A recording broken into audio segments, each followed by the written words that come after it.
জাপানের চিবা থেকে শাহিন বলছি। তো আজকের ভিডিওটা মূলত তাদের জন্য করা যারা মূলত জাপান আসতে চান বাংলাদেশ থেকে। তো যারাই জাপান আসতে চান তাদের জন্য একটি পরামর্শ হবে যে আপনারা জাপানি ভাষাটা শিখুন।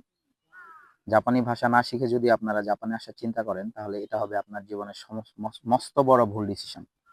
কারণ জাপানে আসার পরে দেখবেন যে আপনি একজন বোবা মানুষে পরিণত হয়ে গেছেন। আপনার এডুকেশন লেভেল যতই হাই লেভেলের হোক না কেন, আপনার ইংলিশ লেভেল যতই হাই লেভেলের হোক না কেন, আপনার এই ২ টার একটাও কিন্তু এই জাপানে কাজে লাগবে না, যদি আপনি ভাষায় দক্ষতা অর্জন না করেন। তো এইজন্য যারাই প্ল্যান করছেন যে জাপানে আসবেন, তারা অবশ্যই অতি দ্রুত জাপানি ভাষা শেখা শুরু করুন। অন্তত N4 লেভেল পর্যন্ত পাস করে আপনারা জাপানে আসুন। যদি N4 লেভেলটা পাস করে আসেন, এট লিস্ট নিজে চলতে ফিরতে পারবেন, নিজে কেনাকাটা করতে পারবেন, মানুষের সাথে এট লিস্ট একটু কথা বলতে পারবেন। এছাড়া যদি N5 করে বা N5 না করে অনেকে আসতেছে, অনেক এজেন্সি নিয়ে আসতেছে মানুষজনদেরকে বিভিন্ন লোভ লালসা দেখায়।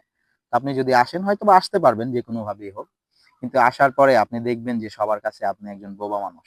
তো বোবার যেমন কারো কাছে মূল্যায়ন নেই, তা আপনার আমারও সেরকম এই জাপানের মাটিতে কোনো মূল্যায়ন থাকবে না।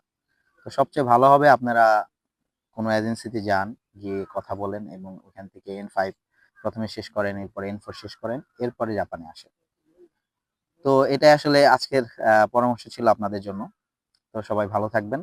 আবার অন্য কোনো ভিডিও নিয়ে আপনাদের মাঝে হাজির হবো ইনশাল্লাহ। আল্লাহ হাফেজ। মাতানে।